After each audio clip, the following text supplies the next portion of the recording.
Excellent. All right. Well, welcome everyone to tonight's episode of Clappers.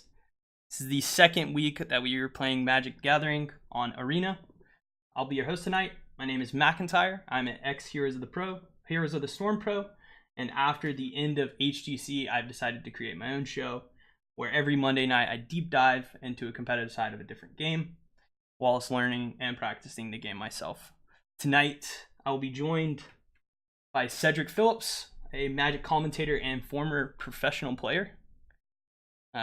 Does content for Star City Games, and I'm incredibly excited to have him. How are you doing, Cedric? I'm great. I think my camera's frozen. Oh, it is. Sure. It is frozen. Yeah. It is. I was like, because if I stay like that the whole time, he is now a statue. Really impressive, but even I don't think I have that in me. But now that I'm moving, I'm doing great. Well, thanks for joining us tonight. I have a quick question for you before we start playing some Magic. I'm interested in video games that you might play outside of Magic cards. Are there any games that you've dabbled in, or is it just full-time Magic? It's primarily Magic, I'll be honest. Okay. I've been playing some sort of competitive Magic since I was like 15. Okay. I'm 33 now, so we're looking at like 18 years. Okay. But I used to, before I started playing Magic, I was a huge video gamer, so I used to play like a lot of fighting games and RPGs and stuff like that. I was really big into NBA Jam and everything like that. So I play games like other games that aren't Magic. I play very, very casually. Okay. I have a Nintendo Switch, right? I'm really big into Mega Man. So whenever they release one of those, I stop whatever I'm doing to play that. So like Mega Man 11, when it got released, I bought that like right away and got a Switch. Okay. And I'm really big into sports, but I don't play them. So I'm a huge NBA fan. That's why I'm wearing Damian Lillard Rip City jersey now, because the game starts in like 5 minutes. But I don't play Hearthstone. I don't play WoW. I don't play Dota. I don't play League. Nothing like that. I'm more of an observer than anything. Would you say that when you started playing games, so you said you played them before Magic, was it something that led you into Magic? Were your friends that were playing games, did they like, hey, you want to play Magic, or did you just run into a card shop one day and you were like, wow, this game's awesome, I want to play it? So actually this was back in my video gaming times. My best friend down the street at the time, we were really big into like playing RPGs together and Mega Man and Mega Man X together and all that other stuff. And then one day on the school bus on the way home, he like showed me some Magic cards and was like, hey, this is the new game that I found out about and playing with one of our other mutual friends. And he was like, you should come over like today after school and I'll show you how to play it. And he showed me how to play Magic, and I thought it was pretty cool. And you know, when you're young and your friends are doing a thing, like you also want to do the thing. Mm-hmm. So I ended up like learning how to play, and I was really bad when I started. There was like a local card shop up the street from me that I would like get booster packs occasionally. My dad would buy me some. Okay. And then once they started having tournaments up the street from me, I was and have always been really competitive. So I ended up just kind of going down the tournament rabbit hole, whereas my friends that I grew up with were just like, we just like to play this casually in our basements and at the kitchen table. And I was like, well, I like to compete. So that's where we kind of did like, you know, the part. Your decks started to make a little more sense in theirs where, yeah, for sure. Yeah. I know that. So then I just got deep into tournaments and still been doing that ever since. That's awesome. I'm curious. So, you know, if we were to start playing Magic today, the standard set would be War of the Spark. What was the set that was your standard when you first started playing? Oh, man. Do you even remember? Like, when I first started playing with, like, a real recollection and started caring about tournaments and everything was, like, Nemesis? Because Blastoderm was in the set, maybe, and Judgment. So, like, because Anywhere Brush Hopper was in the set. So I would say that's... oh, man. That's OTJ. That's Odyssey, Torment, Judgment. Because Brush Hopper was in Judgment. And then Nemesis was Onslaught. OLM? Yeah, Onslaught block. I would say Onslaught block. Okay, hold on one sec. I might have an Onslaught pack right here. This is a random thing. Okay, I found this at Target. Let me check. Okay.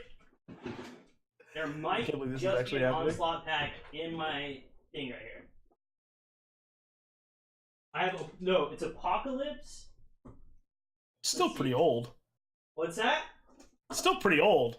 Yeah, hold on. We got Apocalypse, and we got. I saw some like super old boosters, and I was like, I'm gonna buy it. I think I had one of Onslaught, and I opened it and just got like 50 cents, and I was like, dang, that's a bummer. But that would have been pretty cool if we could open a pack. Pack up. I haven't seen an Apocalypse pack for friggin' years, so that would be pretty intense. We might be able to. I do have an Apocalypse pack. I actually have 3 of them. And again, wow, this is super random because it was at Target, and I was like, wait, this is pretty old. Why is this just shoved into one? Yeah, I was like, why? That's a good question. Awesome. Well, that's cool. And again, maybe we can open that up and you can give me a little insight on some of those older cards. But I would almost certainly be able to do that, oddly enough. I'd be like, that was good, that wasn't good. Yeah. So I'm now curious, 2019, War of the Spark, a new set. How are you feeling about it? I guess for me, it's felt pretty fresh as far as Magic goes and pretty exciting, but I'm curious how you're feeling about the set, how it plays, how it affects even maybe other formats. Where are you at on it? I think the set's really cool from like a flavor perspective and the story they told, and the entire previous season of unveiling Liliana and the trailer that they released on YouTube and everything during the Mythic Invitational. I think they got a lot right here. Gameplay wise, when you are designing 36 Planeswalkers, I think it's a heck of a task, and I'm hoping that they balance everything correctly, and it appears, at least upon first glance, that they have. It's a lot of hard work to be able to do that, putting Planeswalkers at uncommon and not making them too powerful, and still having the gameplay be fun. But by all indications so far, the set looks really cool, and the set is apparently playing pretty well, so that's exciting. As we get deeper into the format, obviously players are going to continue to figure more things out and figure out what the best cards are and the best combinations of cards. So I am a little bit concerned about that because, once you start going down that rabbit hole, then you figure out what's best, and hopefully that doesn't happen too quickly. But ultimately, I'm excited for the set. I'm excited to see where people go. I'm excited to cast the set and just kind of see what content people create from it. Definitely. Do you have a favorite card of the set? Have you been able to decide on that? I can tell you mine. Yeah, you can tell me yours. And then you go from there. So my favorite card, I'm showing it on the stream right now, is the Leyline Prowler. It's a 2/3 for 1 black-green, Death Touch, Lifelink, and it can tap for any mana. I just think that this card is pretty sweet. Kind of does everything that I want. It dies to Bolt, but so do a lot of things in life. It's pretty on flavor for a black green card. Yeah. I wasn't expecting, when you'll expect Death Touch and Lifelink, given the black and green roots of the card, and I guess a mana acceleration too, because of the green roots of the card. And sometimes black has a little bit of mana acceleration. It's rare nowadays, but it's a pretty cool card actually. I can definitely see. One of the cards I do like a lot is actually underneath Leyline Prowler, and it's Kiora. Oh yeah. It is actually one of my favorite cards in the set. I just think it's a really kind of pushed Planeswalker, and the previous Kioras have not been very good, and I like Simic as a guild, so I'm kind of hoping that this card actually ends up seeing a decent amount of play, and it has a huge amount of starting loyalty, which I think is pretty awesome too. I want to say that this card, as far as with this deck list even, has been a house in conjunction with Ripjaw Raptor especially. And the fact that she can just untap any permanent, I think, was something that I had overread with her originally. Yeah. Like, you can tap lands, you can, anything, right? It's a really, really sweet card. I think this card has a lot of upside. I actually just think it's a really, really good card. Yeah, draw a card, untap a permanent, and like you said, 7 loyalty. I don't know if is that the highest Planeswalker loyalty starting that they've introduced. I don't think so. Well, Karn starts at 6. Yeah, and Liliana is 6 as well. I'd have to think about Ugin. Ugin might be 7. I think Ugin is 7. Ugin the Spirit Dragon. Where's all the Ugin? Everyone's saying Ugin. Yeah, Ugin starts with Open Sesame 7. And So I'm pretty sure he's a Ugin is the 7 answer. drop, right? 7 8. Oh, 8. Okay, well, 8 mana, because you can't play it when you have Tron. that's right. You need to play another land. So I think Ugin is the highest. Okay. Pretty sure. And while we're talking about this card, would you say that this card is playable in any other format? Like Modern, for example. Is it too slow for Modern? Because, like you said, 7 loyalty is pretty good. Like a combo deck, right? I don't know if it's too slow for Modern. I think it's just too underpowered for Modern. Okay. I think Modern is just so much more. It's so impactful and so powerful that like only getting to use this ability once is like kind of a deal breaker. Okay. And though whenever you play a creature with power 4 or greater, draw a card, it's just not going to come up in that format. Even though you can play that card on turn 2 pretty easily. Another card that I'm curious of is Angrid's Rampage. This is another card that I think is going to be pretty beastly in Standard. Do you think that this would be able to make it to Modern? I'm just curious. In Modern, I think this could see some play. I think Liliana's Triumph might be a little bit better. The problem with this card is like sacrifice effects are very contextual in a format. Sometimes they're very good, other times they're not very good at all. So I expect that this kind of effect is generally better the older the format is. In a new format like Standard, like if you play against a deck like Selesnya, right, they're going to have just plenty of tokens to sacrifice or just some stray ancillary creature, and it won't be that good. But like when you get into more focused older formats like Modern, like Legacy, and like Vintage, that's where cards like this actually show up a decent amount. Oh, really? Yeah. So they're like a specific answer rather than, I guess, it's like you would almost pick this card just for that one reason, right? Yeah, well, it's just like the decks in the older formats like Legacy, right, where they just play that many creatures or threats, and one of the creatures they do play, like just as a sample creature that you can't target, is True Name Nemesis. So you need ways to actually be able to kill True Name, and like making them sacrifice it is a way to go about doing it. So that's why you see cards like Diabolic Edict have a lot of functionality in that format. In addition to that, Edict is an instant, whereas this is a sorcery. Yeah. But this has some versatility because you can make them sacrifice an artifact or a creature or a planeswalker, whereas Diabolic Edict is just making them sacrifice a creature. So this might be the answer that a specific deck is looking for, and that's why it would see play in an older format as opposed to a more recent one like Standard. Okay, that's cool, and I think a cool way to think about some of the new cards when it dealing with older formats, right? And I'm sure that's something that players do when new cards are released, right?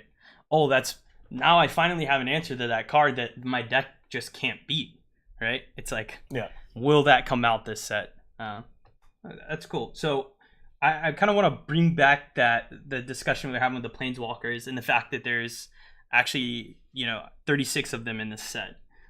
This was actually a question that someone had asked me on Twitter.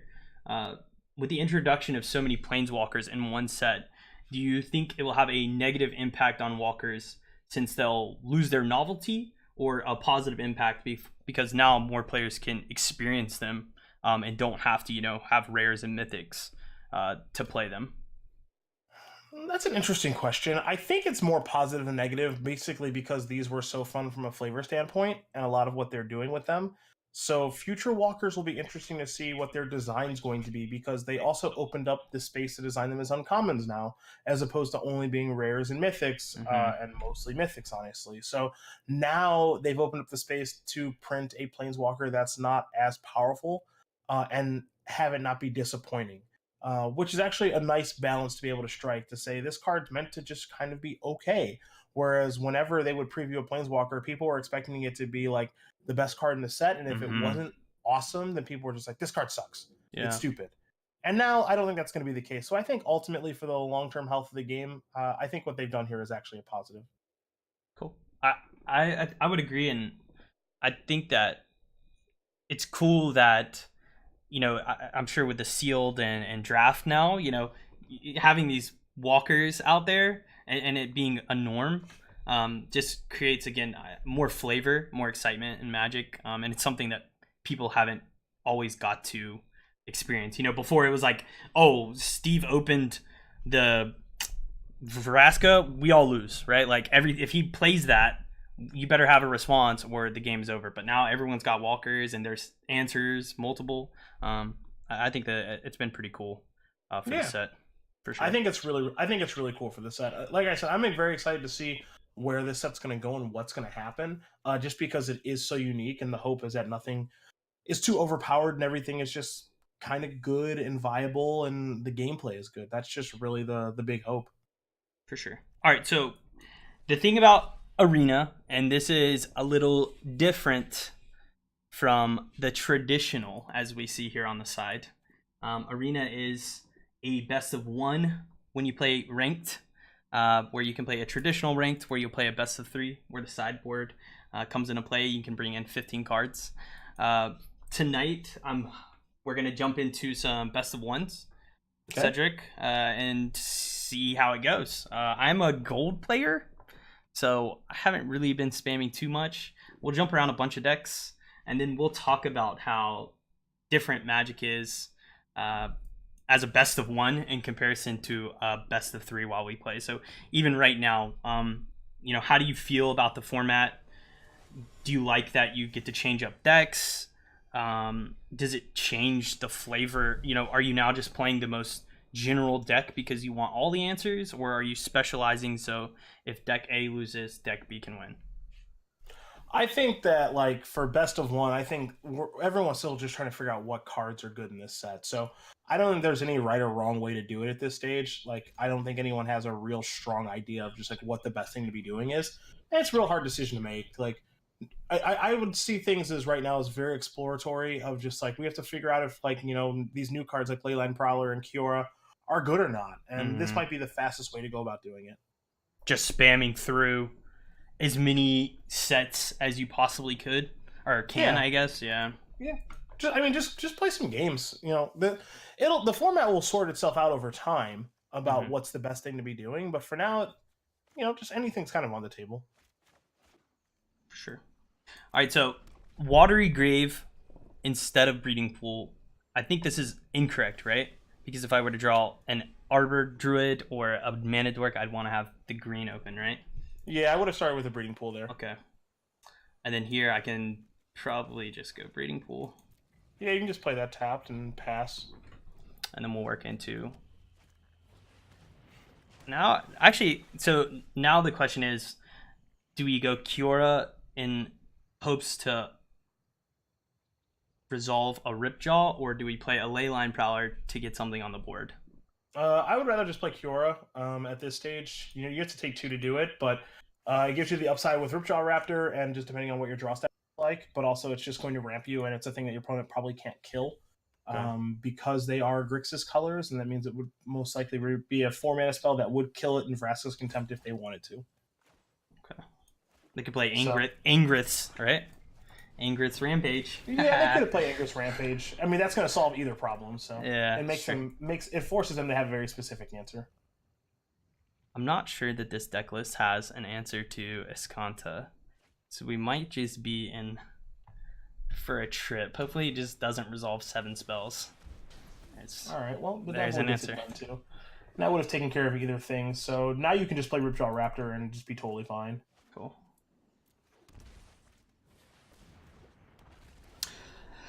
See if he plays another removal. How do you feel about Grixis? Like, I think that as far as what I've experienced, it seems like it just has so much going on for it right now.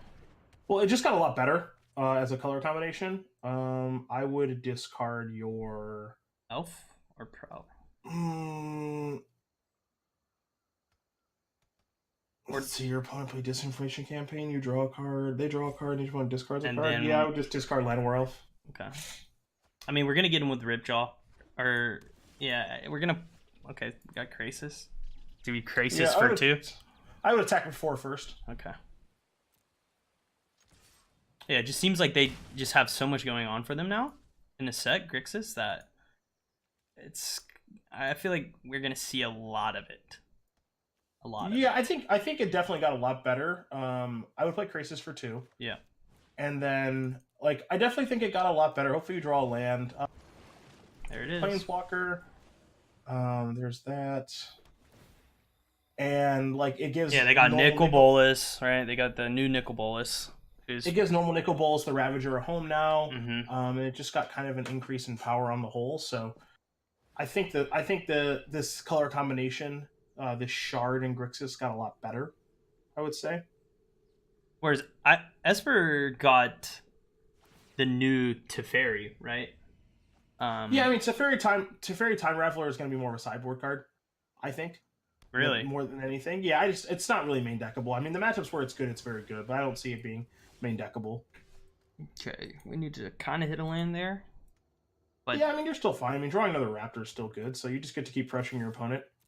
Play another Raptor. This is kind of the reason like I want to discard the Leyline Prowler instead. Because you could have got the Elf out. Yeah. Yeah, you just never really had the opportunity to cast the Prowler, and it just strikes me as kind of like a low power level card. Mm-hmm. Yeah, this is a problem. Because you needed to have Liliana before your opponent had Liliana, and it could be a thing.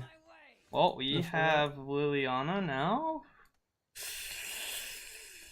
Do we? Yeah, I mean you have to play your Liliana on this battlefield. Could we find double Raptor, play Raptor? No, I don't really think that does anything. I mean, hover over there, Liliana, really quick. So we'll just make a plus. We'll just make a 2/2, and then he'll make a 2/2, and then we'll be into a stalemate. Yeah, but your Liliana has way more loyalty than your opponent. Your opponent has 2 to your 7. Okay. So I would just play land untapped and play Liliana. Okay. Because oftentimes you're playing Magic, I think it's just correct to just play your most powerful card and not get particularly fancy.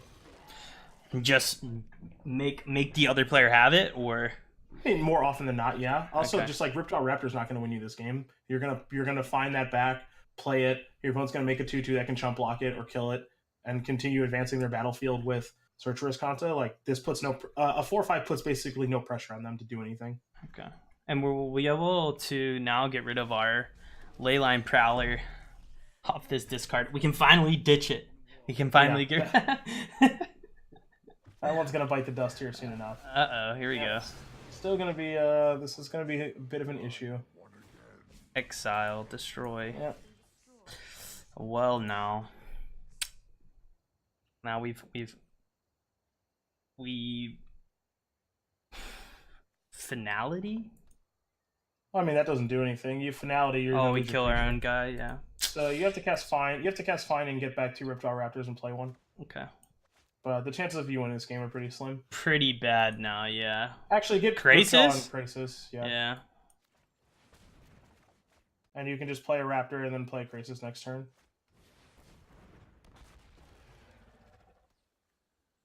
Okay. And doesn't really matter. I would not attack. Okay.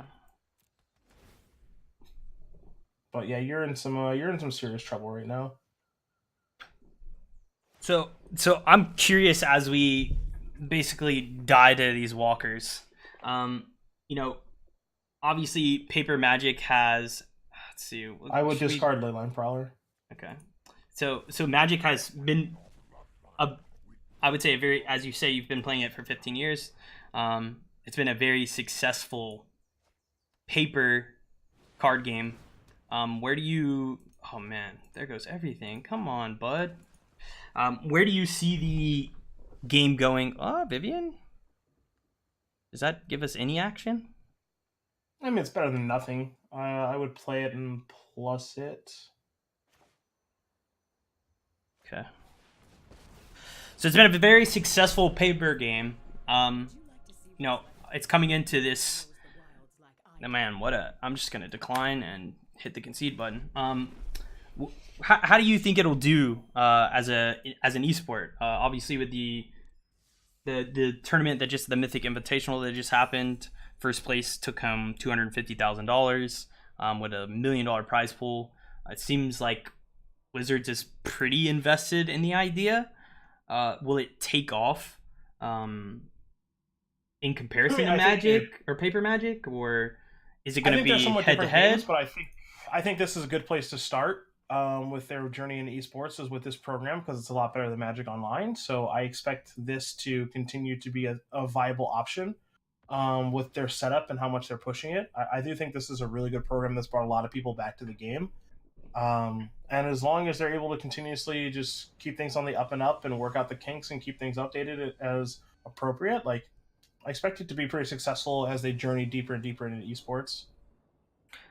And like, our we have Jeff coming on next week. Are players? Do you think players will switch focus to the online version because of things like Twitch and these big tournaments being held, or do you think that they'll play online and then on their weekends they'll go and travel and just compete in the Paper Magic tournaments? I think it just kind of depends. Same.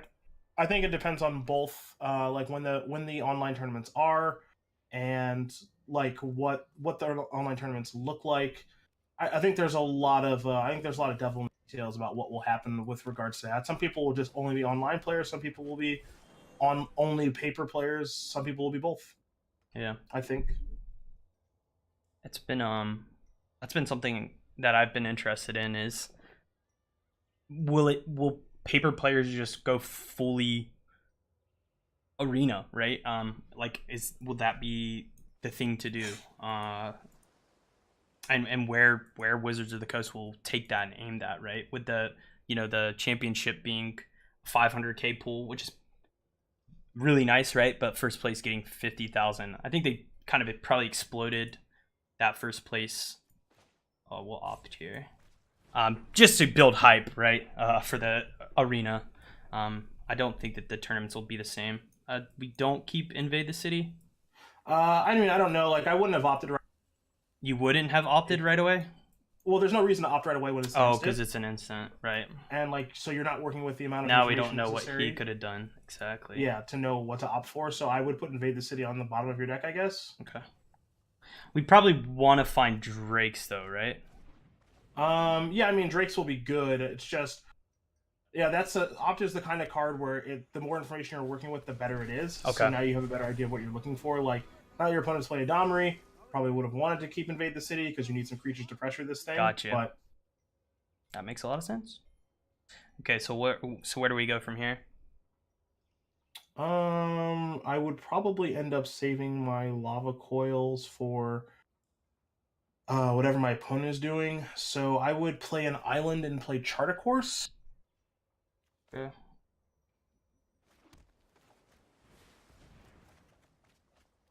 And I would discard Arclight Phoenix. Got the Phoenix hit. Perfect. Yeah, that's like, I feel like that's such a probably a pretty common misplay that most people would make too with the opt, right? To play it on the main phase. Yeah, I mean it's a small misplay, but it actually ends up mattering quite a bit. This is gonna be difficult to kill. Are we now on the defense? Do we just have to keep throwing Phoenixes into this to survive? Well, there's no real way for you to do that right now. So, I mean, one of the things you need to do is you just need to kind of you need to slow down and kind of craft a game plan, and kind of use your life total as a resource at this stage. Okay. So now that you know kind of what your issues are, I would start your turn by opting. Okay. I would put that on the bottom. So we need to find more red. Now we can... Do we ever hold up Shock? And play out the Steam Vent? Well, you have to play the Steam Vents untapped, so you should just play that. Pay 2? Yeah, and Lava Coil their Llanowar Elves. Okay. Just cut their ramp out? Well, you need to kill one of their creatures, but you also need to maximize the amount of mana you're using each turn, so that you can play multiple spells in a turn and actually be able to return Arclight Phoenix and potentially block this Null-Eyed Ferox. Okay.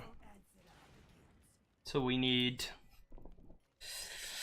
We're probably going to have to invade the city.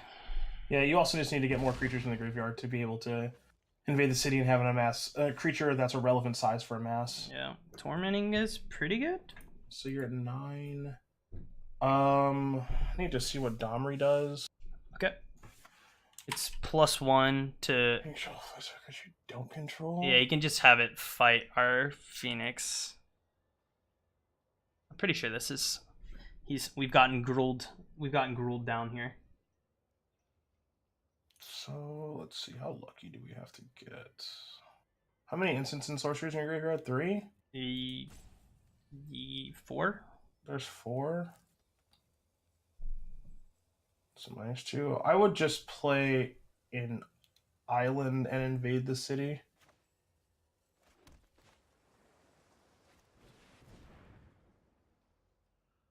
You have to get like pretty lucky this game to win. Well, can't he?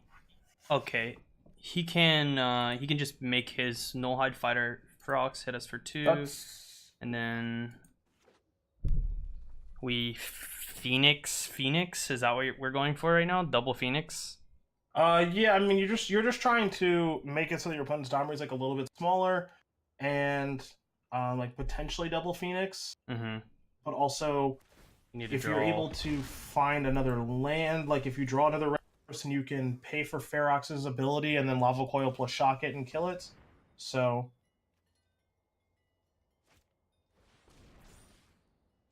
Oh, yeah. So you're just dead. That happens too.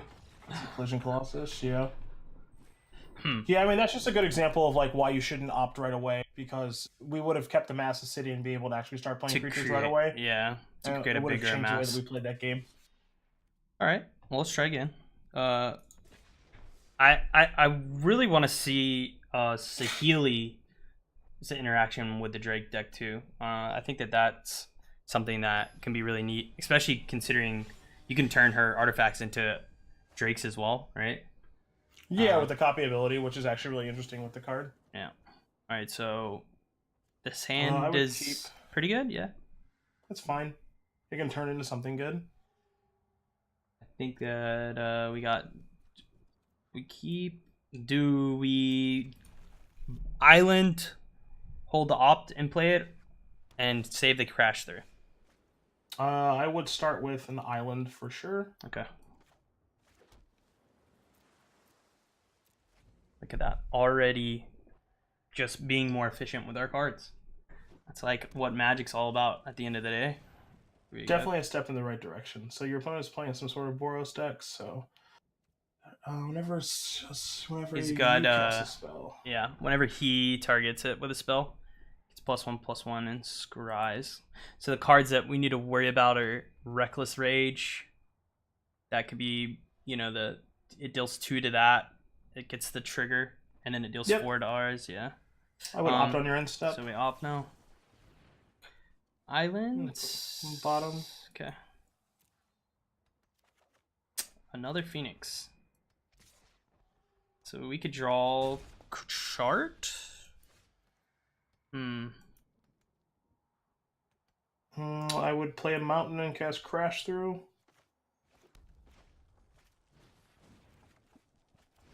Okay. Cool. We would probably just play Invade though next turn, right? Yep. Okay, cool. I will say this, and this is something I was thinking about too when like making the comparison to this Arena Magic and something that I don't like about it in comparison to paper is like that feeling you get when you see like your opponent chest kind of pucker up when they draw a card, right? Like the ability to, we play Silver Falls here, right? Yeah. And then just invade. Yep. I mean, there's nothing else you can do this turn, so you should have a 2/2 3/3, I believe. Or does it count for itself? We'll find out. No, 2/2. Yeah, like that chest perk up, right?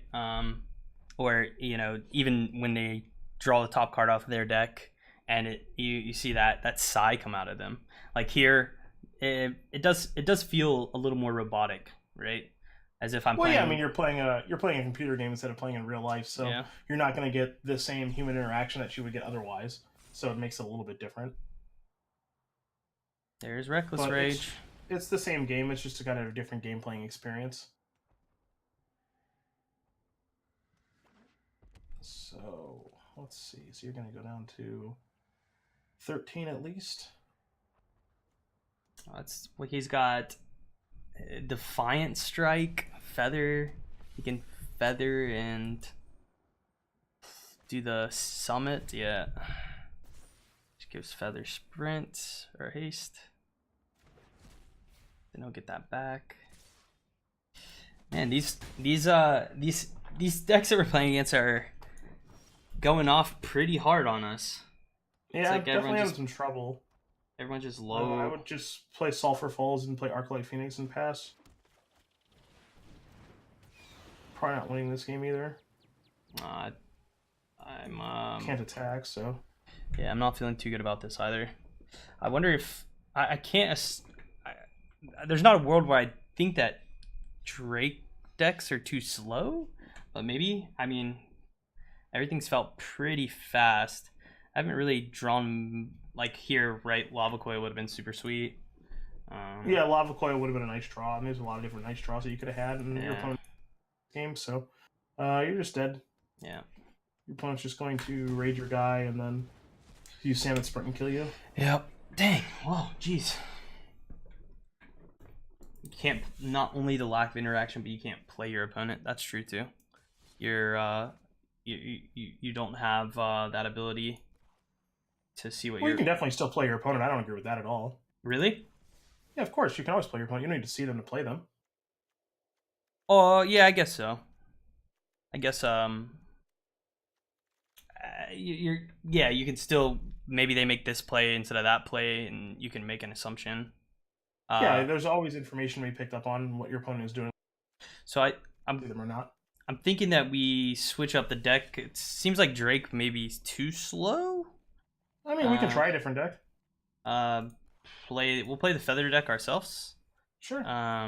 This one is playing Gideon Blackblade, so it might be a bit different than his. I mean, we really only saw like 6 or 7 cards, but I think the Reckless Rage and the 10th District Legionnaire kind of the gas of the deck. And of course, yeah, it's kind of stock. It's kind of stock in this archetype. Yeah, and now we'll run into the cast downs and the Grixis Esper. Well, hopefully not. I'd like to hopefully get into an interactive matchup here. I think that would be ideal. Yeah, give a better idea of how the deck works. Well, this hand's a keeper. Pretty good, yeah. There is the one issue sometimes with Magic where you just don't really, the cards don't play for you. What do we got? Shock. Do we ever shock the elf to slow down the ramp? In this particular game, I think you are better served getting on the battlefield with 10th District Legionnaire. Just because whatever he plays, we'll just rage it out? Most likely, yes. Okay. That makes sense. So the chat is curious about the coolest place that Magic has taken you in your career. I would say probably Kyoto, Japan back in 2009. It was actually a lot of fun and a really, really cool experience going there and playing in a pro tour. But I've also had the opportunity to go to Rome and a couple other different places. So mostly everywhere in Europe that I've gone, I probably wouldn't have gone otherwise. So pretty fortunate and pretty thankful for that being the case. Did you guys get to, when you traveled, have a chance to explore the area, or was it like a work and then maybe get a little extra explore at the end? When I was younger, I would just go to play Magic, but now that I'm older, I actually go to areas and try to see them for all they're worth. So I might go a couple days early or stay a couple days later. So what does Saheeli do? So whenever you cast a non-creature spell, create a 1/1, and then a target artifact can become another creature or artifact you control. I would just play Feather in his hand. Yeah. Do we ever attack and then Feather? Does it even matter? They're tapped out, doesn't matter.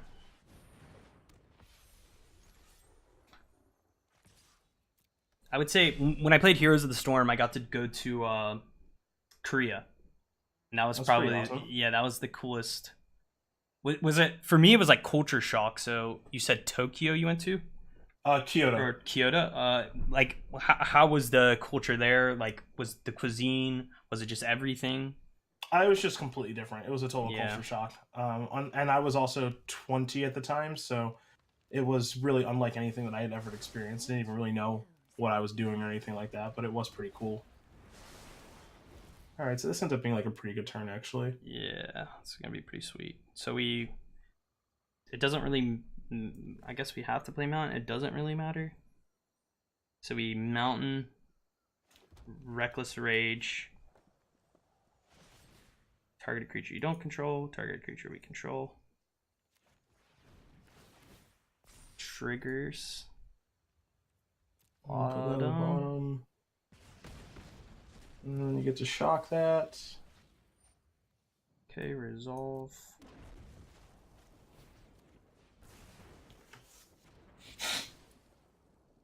Then we attack. And then you get to attack your opponent. And the Reckless Rage goes back to your hand. That's such a fun interaction there. That Reckless Rage is just if the feathers in the sky, it's not going anywhere.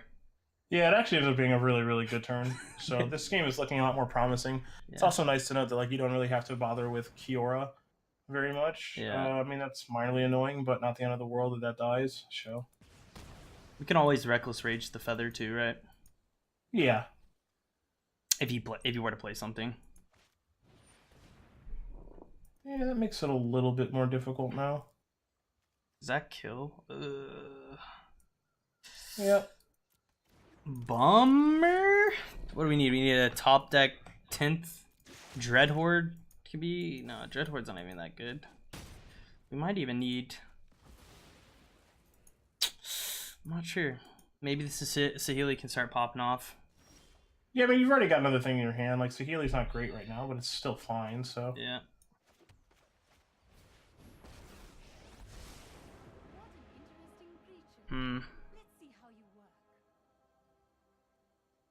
I will say this, and we were talking about this earlier. For me, the best part about Arena has got to be just, that I don't have to travel. I don't have to spend as much, and I still feel like I'm a part of what's happening in Magic and getting to experience it and play it. Because before I'd played and was super diehard, this game is. We'd probably have these turned the corner. It's looking like we'll play the Foundry out. Yeah, you just play Foundry, taps, and pass. But I've been so on and off with it that now that I can get on and play an hour or two every night, try out the new cards, maybe even try to rank up, or I'm pretty sure they're even hosting like Friday Night Magics in Arena nowadays, right? I don't know if that's true or not. That'd be cool if they were. Well, like. I guess like communities are hosting them, if that makes sense. Oh, sure. Like a Discord community. I've seen. Sure. Yeah. Well, that's actually pretty cool. Yeah, I know that it'll be really sweet if Wizards figured something out, right? But I don't think that they would do that.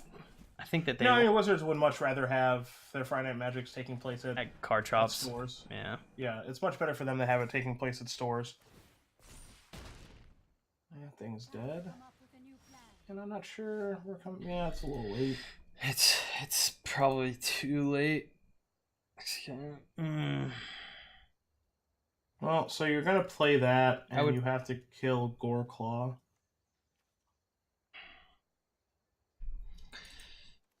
And then I pass my turn. Maybe I could draw something.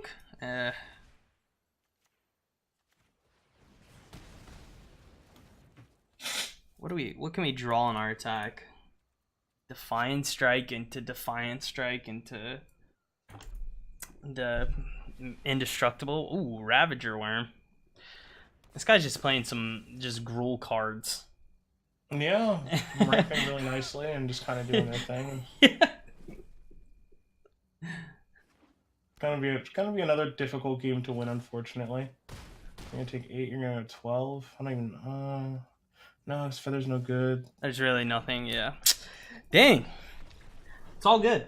This is we're learning what defeat feels like, so that when we get a win, it'll taste that much sweeter.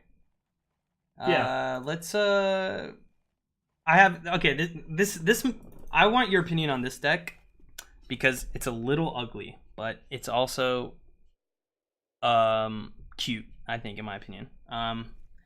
So we're taking it back. We're taking it kind of old school, where we only have a few threats, and then we're just trying to control from there.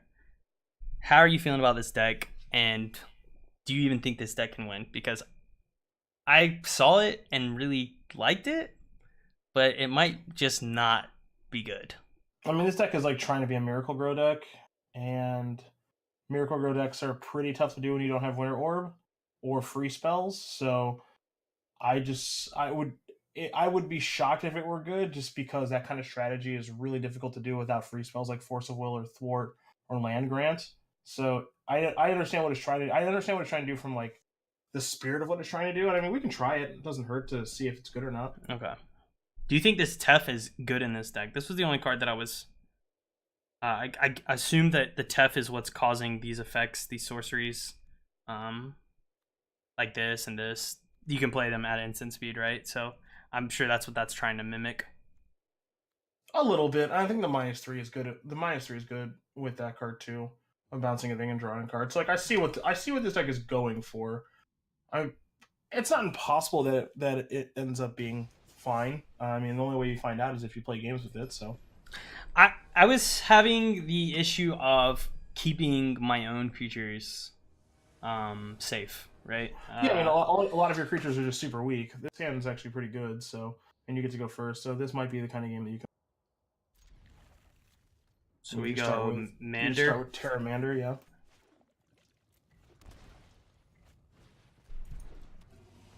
Next turn you can play Deep Root Champion, potentially. Depends on what you draw. Depends on what your opponent does. If your opponent's playing zombies. Yeah, you just attack for one in the air and play Deep Root Champion, and if it lives, you're like in a pretty good spot. You could also just like wait to anticipate, but then you're anticipating for a land, which kind of sucks. I was gonna say we could keep the Deep Root up until we have Dive Down to protect it. It looks like this guy's also not having a great time. Alright, this isn't terrible. So we're anticipating for land. I would cast Anticipate, yeah.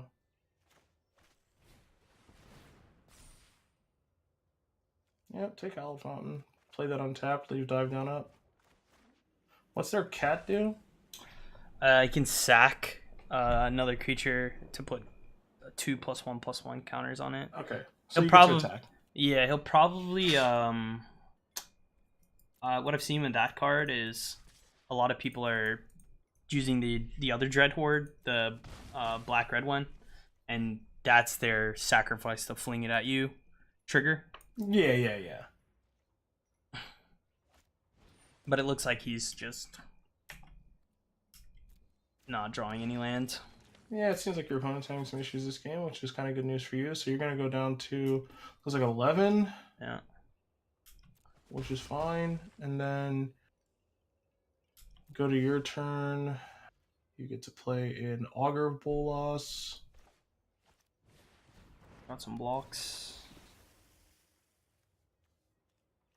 Let's see. Dismissal or Dive Down? I would actually take Callous Dismissal. Okay. I think that's much better in this situation. Do we hold up? What's that? I was gonna say, do we hold up the Dive Down or go with the Mander? I guess I'd still leave the Dive Down up. Okay, and then we're just getting attack. Okay. Because your opponent's attacks are pretty horrible weak. now. Yeah. So we need, I'd say like maybe one more land is our real nice sweet spot. Maybe one more land would be nice. I mean, you're in pretty good control of this game as it stands. You get to kill their 1/1. I guess it has menace. Or it has menace, yeah. Yeah, so you just get to block their 2/2. Which might not even be the worst situation here. That's it, yeah. Spell Pierce. I would start your turn by anticipating and yeah, just anticipate. Doesn't matter amount. That's unfortunate. Jeez. Maybe Bond for the plus or the 3 life gain. Look at the top 3 cards of your library. Reveal permanent among them. Yeah, actually, Bonds is actually kind of good right now, so I would take that. I would attack with your 3/3 and your 1/1 flyer. We are 2 spells in the bin. And that's it. That's it. So I saw on your Twitter, you actually got to spoil a card for this set. Yeah, I got to preview Kefnet, which was really, really cool. Is that the first time that you've gotten to do that? For myself personally, yes. Okay. Which was actually pretty nice. I thought that was really awesome. Yeah. And something that is really cool that Wizards is doing. Did they reach out to you? I guess they would, right, for that? Yeah, they reached out to all the content producers that they partner for previewing cards from sets, but they've been doing that for a while. It's actually a cool promotion that they do. On your end step, I would probably play Dive Down just to make your champion bigger. Try to get this race going. Yeah, it doesn't really matter what you cast it on, so... That'll make that bigger. Spell Pierce saves your creature from a thing. So we need to hit a land. Yeah, I mean, you're fine casting bonds now. We need to hit a land and then Callus. Alright, forest. Play that forest. That's 5, 6, 7. So you could attack for 8 and play a thing. Probably we could bounce that Callus and then yeah, Callus' missile is fine right now. How close are we to? We might be able to fly this man's in next turn and just win. Yeah, you can do it next turn. So you're at 10 right now, and I don't think there's like any real way your opponent could kill you. So, yeah, you can just cast Callus Dismissal. He could on their Diregoth Ghoul. Even if he kills the Deep Root, I think. No, you're still fine if your opponent kills Deep Root. You're totally fine. So I would attack with Deep Root Champion and Terramander. Actually, 6, 7, 8. Yeah, so just attack with all 3. Because then your opponent's just dead to Terramander with you having to do nothing. That's true. And then you have a blocker for their 2/2. I was going to say, I don't think there's any pump that they could. Well, stranger things have happened. I don't know what they could have to get themselves out of the situation, but I'd love to find out what it could be. Double strike. Pump? No, there's nothing. It's over. Hopefully not. We've won a game. We just needed our opponent to have a single land. Winning games feels good. We'll see if that happens. I'm very pro winning of games. Another goal. Your opponent has the Diregraph Ghoul that we bounced earlier. Okay. I guess we just attack with the Paramander. Is it your turn? You're on combat? You have 3 things? Well, no, I'm in my main phase. So this is like a real question here. Like, we just attack with the Paramander, and then we wait to respond, because by itself, the Paramander will win, right? Well, no, I mean, this is pretty straightforward. So you just attack with you can attack with, like, the Terramander and the... Or we could attack with everything, too, right? Well, there's no reason to attack with the 1/1 and the 1/3. Like, you just attack with the Terramander, you have Spell Pierce for anything they can have, so it doesn't matter. Okay. Because the thing they can have is almost certainly not a creature. Like a shock. Sure, so you just Spell Pierce that. I guess we could have pumped the Paramander, too. Yeah, you could have adapted the Terramander, too. Yeah. Either way, a win's a win. I just get in those windows sometimes where I'm like, all right, I know that if I just attack here, everything's good. This is all locked up, and then, I should have done this instead first. So I just was curious. Yeah, I mean, it's always good to think about what you can do on a specific turn, no doubt. But that one, fortunately, was pretty straightforward, which is always nice. Okay, so we won with the Deep Root. The what was it? Miracle Grow. That's like yeah, it's like an old Miracle Grow style deck. We have this one, which is a rock deck. Not sure how you're feeling about rocks. But well, I mean, I'm happy to give anything a whirl, so I'll just keep jumping us around. All right, yeah. So as I was saying, I think that with Arena now, it's super sweet that I can just have. Can you hear me? Yo, yo. Hello. I can't hear you if you're talking. Yo. Okay, I can now. Oh, you can hear me? Yep. Okay, perfect. So like I was saying, it's super easy, and here we are just jumping between every deck I could actually think of. As a new player coming into Magic, and let's say you start on Arena and you want to compete, and Arena is the best place, right?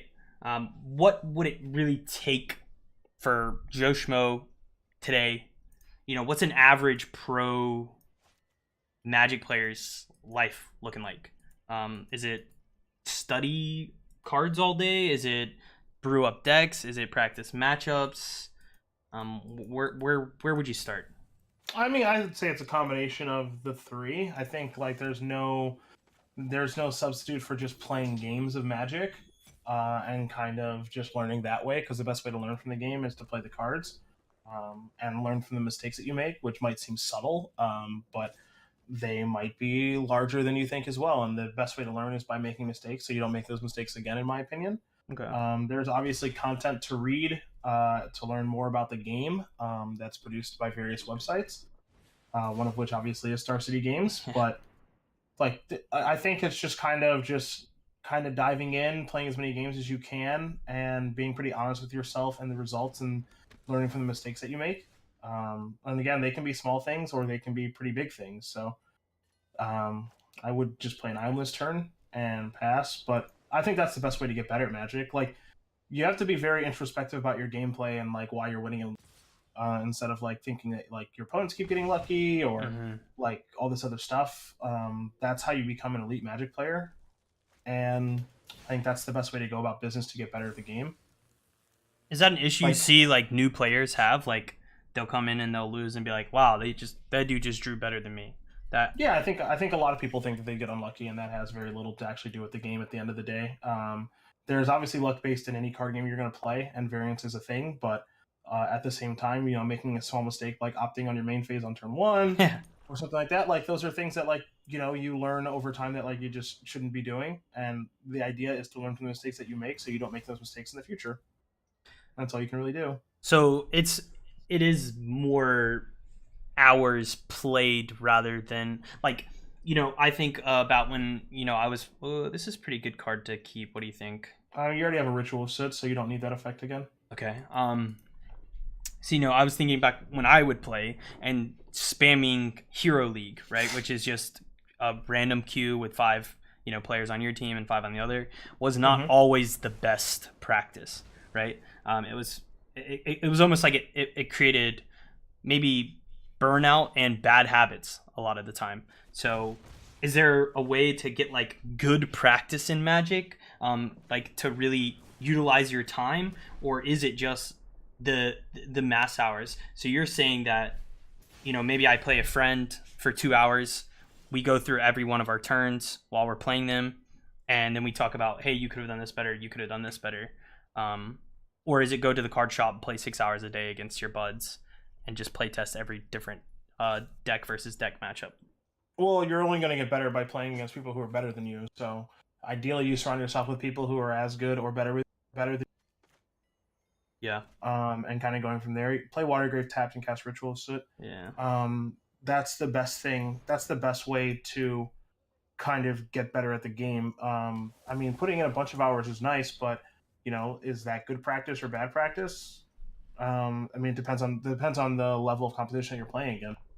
Because it sounds. I wouldn't just go play. I wouldn't just go play 5 hours or 6 hours just kind of locally against a random person. Mm-hmm.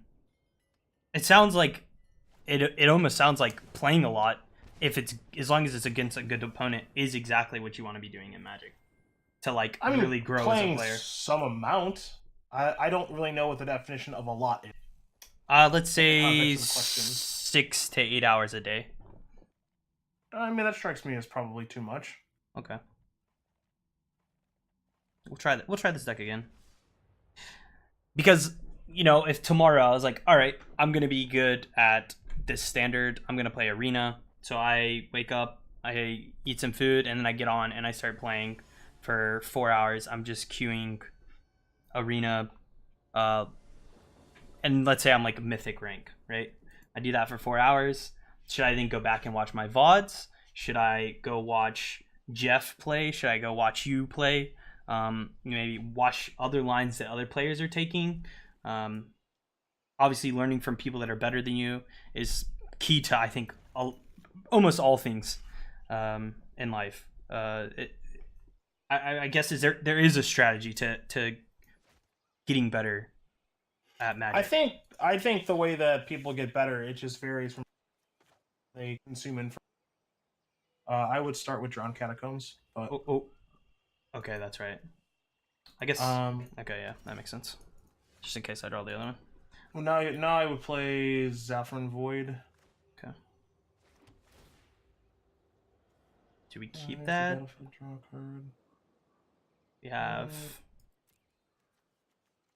What would be our line for? Like, we don't play that for a good while, wouldn't we? Maybe we'd go mana next turn into. Yeah, I would have scryed that to the bottom. Okay. Yeah.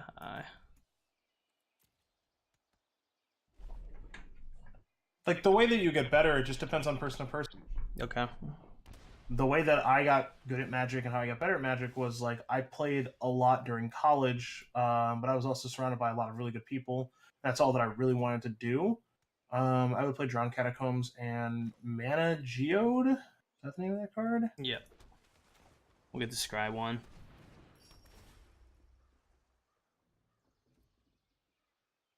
Mobilize District. I would actually probably keep that. Okay. Yeah, I would keep that. And I think those are all helpful ways to get better. But yeah, I mean, it's just a combination of like content or watching people stream or YouTube videos or whatever. Like, there's just a lot of different ways you can go about doing it, and then finding out what works best for you.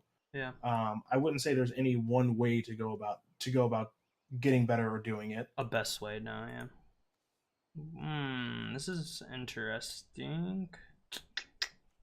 So, scriptures up to one target creature. That creature artifact up to one, so you don't have to target a creature with that. Yeah. What does Karn do? So this is a very weird one. Yeah, I can fetch pretty much any card. Sure, I guess I would just play scriptures. You think? Yeah, I mean, you just don't target their creature. Yeah. Because, like, they only have one creature anyway. So, yeah, you just submit 0, and then, like, that will kill that. And then you can just play a land, and the next turn the battlefield will be clear, because they shouldn't be able to get scriptures off the battlefield because their Grix is colored. And this will also probably prevent them from playing any other thing. Yeah, so you'll take 3, and then you should be able to play Tezzeret next turn. Yep.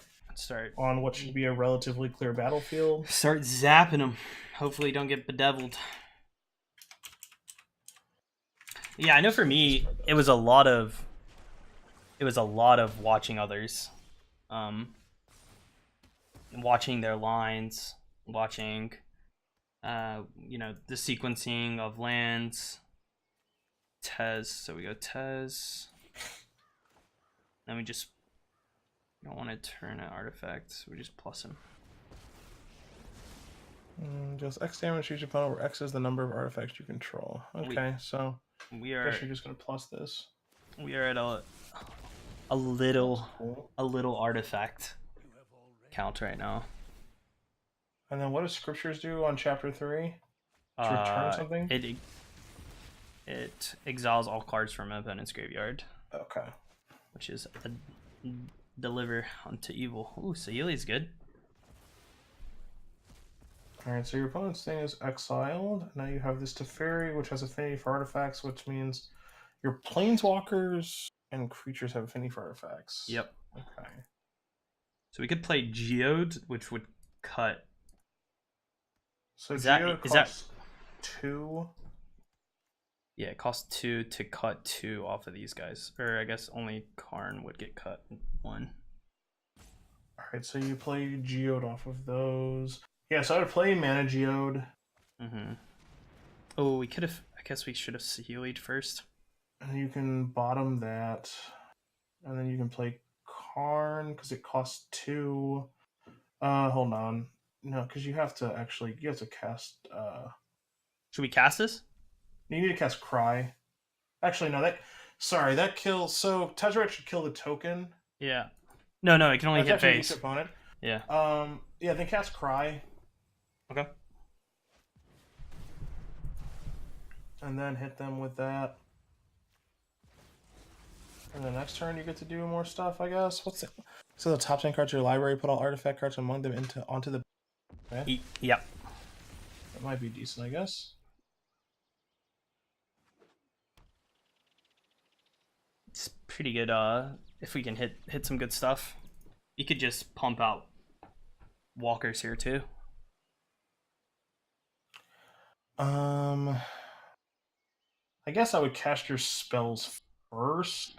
So, because they have a affinity for artifacts. So 1, 2, 3, 4. You have 6 mana. So, I guess. Or seven, right? 1, 2, 3, 4. Yeah, 5, you have 6, 7 7. mana. Yeah. So we could go. We could do it here. Play Karn. This makes a 1/1 servo, which would decrease the cost of this. Okay, that's fine. Or we could minus this to get like 10 artifacts, and then the Ugin and the Karn are free. Well, no, because the Tezzeret will be off the battlefield, so you won't have. No, it's only a minus 8. The ability, yeah. Yeah, I guess do that. It's a little cuter. Yeah, sure. Let's do that. Okay. We'll see what happens. I mean, I have an ultimated Tezzeret, so let's see if we just brick. Perfect. Oh, okay, here we go. Yahoo! Right, so now you have a bunch of free stuff. I just put that on the bottom. So if we hit Sahili there, would all of these have triggered servos before that happened? I believe so, yes. Feels bad. That's okay. We are playing with these new cards to learn them. So we can Ugin now. We're gonna play this Karn. We just need to start spitting things out, I think. I need to start making actions. Ugin's free. We can -2 Karn to find another Karn. Or another Ugin. We can just minus and get free stuff now. We should be able to get free walkers. And creatures. So this Karn lets you search for a thing outside of the game? Yeah, I can get any of my board. Which would you get? Okay. Guess I would get like God Pharaoh statue because it's basically free, right? Yeah. Well, we're gonna have to pay for it, but paying for is fine. Yeah, that card seems good right now since your opponent's like kind of mana screwed. All right. Let's just sequence everything incorrectly, but the deck got to where it needed to be. Yeah, you did some powerful stuff there, so that's good. That's pretty cool. The rocks happening. All right, we'll give this one another. It probably gets even cuter when you have what's his name on the board? The Sai, yeah. Yeah, so it goes a little bit crazier then. Spitting out even more 1/1s with the Sahili spitting out 1/1s. I think if there's one thing that I learned from that, we probably should have just Sahili'd when we started playing cards, because we could have then started generating artifacts to what it made everything cheaper. Yeah, that's probably like a better start, I think. Let's see. This is decent action. We don't have the double black. Yeah, I mean, you've got a Zaffron's Void and stuff, so you might be able to find some things to do. So I guess I would keep this. Yeah, that seems fine. You can start with the Void if you're on the play. All right, we'll start Watery Grave. I would have started with. I would have probably started with Zaffron's Void. Really? Yeah, I mean, like I guess you get to. I think you're just looking for another black source, but it's. I mean, starting Watery Grave is also fine. Okay. So it's not the end of the world. What if you burn? Oh, wait a second. All right, I just play Watery Grave tapped. Yeah. Not you have your other black source.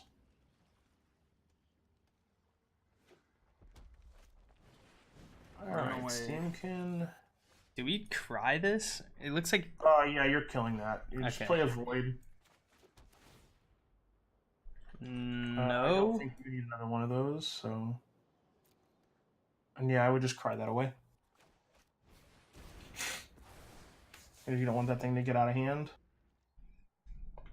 So speaking of a cool deck, what has been one of your favorite decks to play in Magic cards? I have a lot of favorites I've played over the years. I like playing Goblin the Legacy for a long time. I like playing Kithkin and Standard for a while. So there's been a lot of decks that have resonated with me. I think Azorius Aggro and Standard right now is actually one of my favorite decks. And I think like the addition of Gideon probably makes the deck a little bit better too. So that's actually kind of cool. I would play the Void. See what our draw is going to be. Globe? Okay, we could... I would keep Globe on top and just pass. Okay. That next turn we'll Sealy into Globe. Yeah. So Legacy Goblins, that was the deck that you used to get the... where you won and you got the Goblin token, right? Well, the Goblin token was a promotion that we did. I was just known for playing. Okay.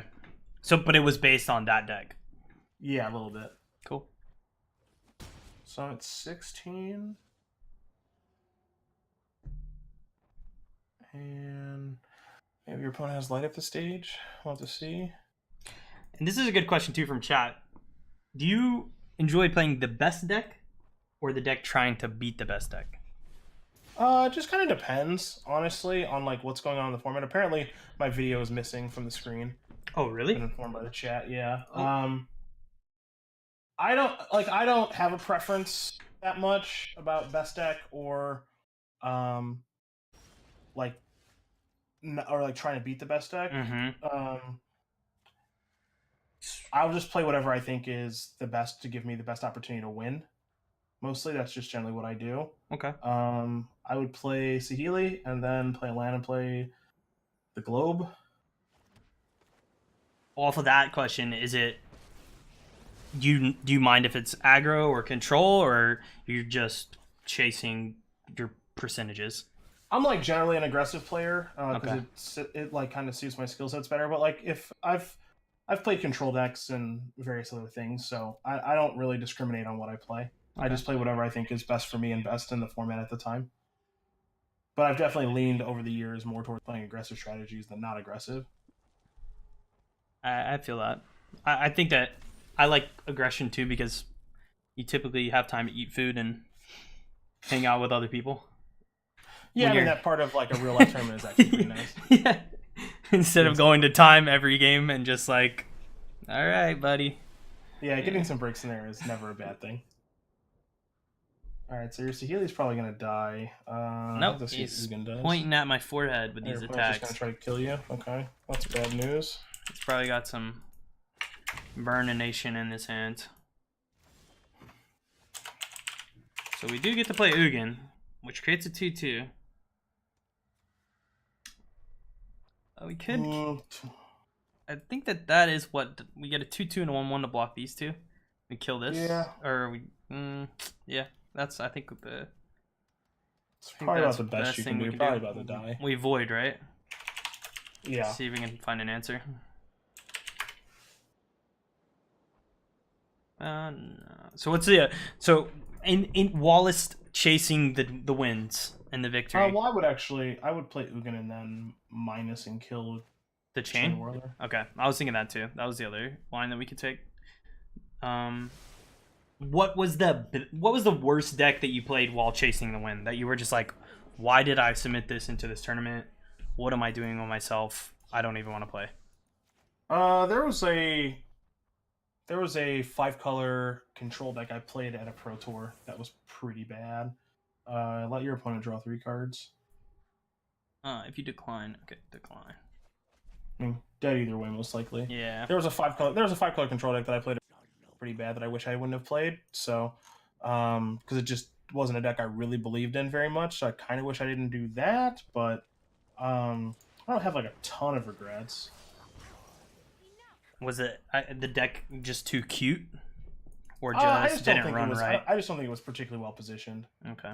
We thought it was kind of hanging. We thought it was coming into the tournament, and then it just turned out that it just wasn't particularly good. Yeah, dead. That matchup's really bad for your deck. Yeah. That makes sense. But yeah, if I could have a do-over, I probably would. But I also just didn't like any of the decks for that weekend, so. What format or what standard was that, or format? It was a block constructed format, which is something they don't really do anymore. Oh wow, okay, yeah. This was back in 2010, so. I'm guessing at this point they're pretty locked into their formats, right? Like they wouldn't do anything. I think they're always willing to experiment, like they did at this past Pro Tour with a new Mulligan rule and everything. But I think that like right now they're pretty happy with Standard, Modern, Legacy, and Vintage look. for the most part. Yeah. So I don't think it's possible we see an introduction of another format, like at the end of this year, maybe. Okay. But no guarantee. I would keep and start with Watery Grave. Speaking of them changing things up too, I think something that's cool for Arena's sake, and it's similar to Hearthstone. You know, their ability to do we play Mox at all or no? We hold it, right? No, there's no reason to play Mox. Okay. You know, the ability to just like ban cards, like they've done it in paper as well. You know, what's that combo deck in Modern that was the red blue? Why can't I think of the name of it? Splinter Twin? Yeah, and they just banned out Splinter Twin, and then that broke open the format. I think that it's interesting. Do you think that they'll do that more often with Magic in the future? I mean, they try not to do it at all if they don't have to, because banning cards is not a positive, it's a negative. So ideally, you don't have to ban any cards in the format. Was Nexus of Fate banned in paper Magic? It's not banned in paper, it's banned in Arena and Best of One. I get rid of Void here, right? I mean, I would play a Swamp and Guild Globe. Okay. We're trying to get to Cry. Well, yeah, I mean, you're already at Cry, so you're not worried about that. Okay. But you're not sure exactly what you're voiding for yet. You're pretty sure you're playing against Mono, but there's just no reason to play Void yet, given the circumstances. That makes sense. Yeah, I guess technically they'd want to have a healthy, right, print of cards where they wouldn't need to. Playing Drake, it looks like maybe there's an Augur in there. I don't know actually what this guy's playing.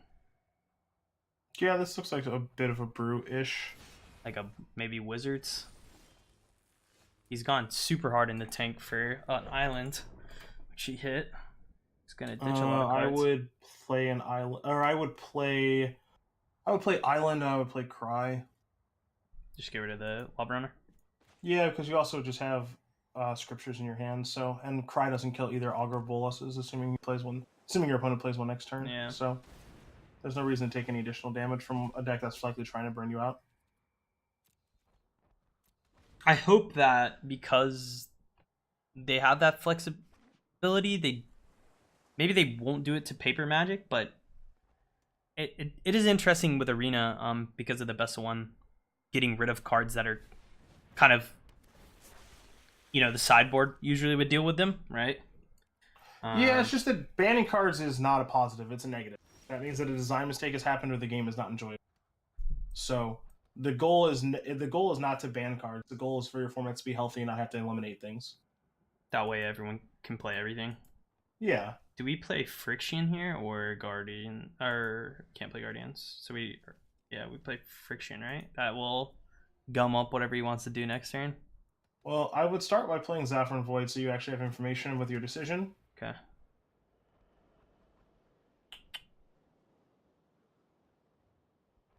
I would put that on the bottom because that's redundant.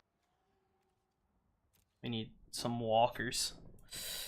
Yeah. And then I would play Scriptures because it's kind of a time walk in this situation. Yeah. Maybe we can draw something good next turn.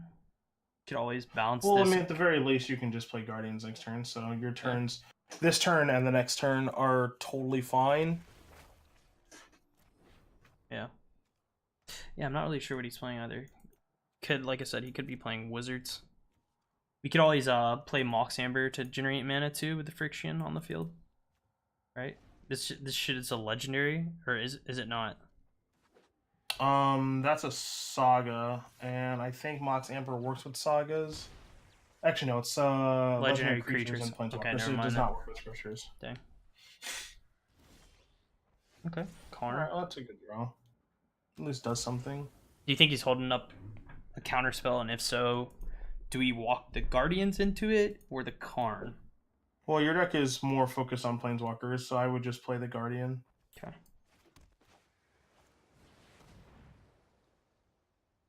Let's see.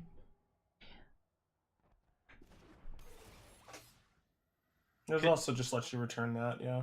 Do you think that's... I would actually probably return the globe. Yeah. get a little deeper into your deck.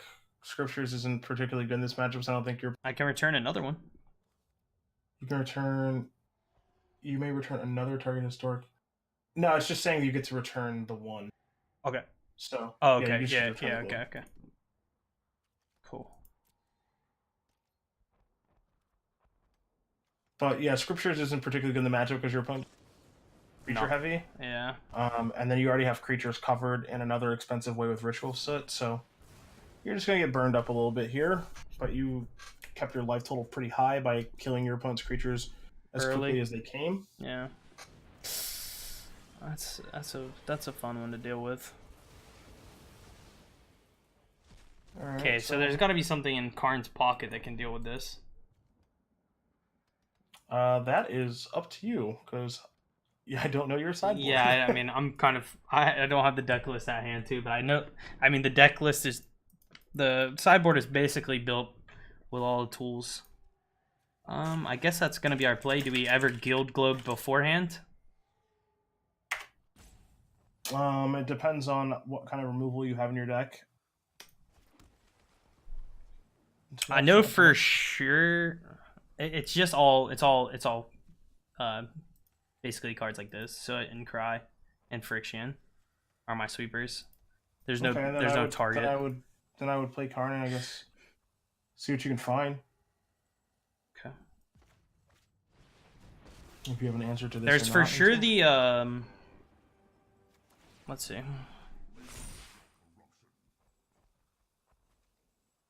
We could just play. We could just play. No, we would just lose if we play Godfarers. Could play Meteor Golem, yeah. Traxos. You could turn it into a 2/4 Ox. And sweep it away. I would actually get that, yeah. And then I would play Mox Amber. Mox Amber will not tap for mana. No, yeah. I would just play the Globe out. Well, you already played a land for the turn, I think. Yeah. No attacks. So we'll be able to... Yeah. We should be able to wand... Aw, man, we needed that Amber to tap for some mana.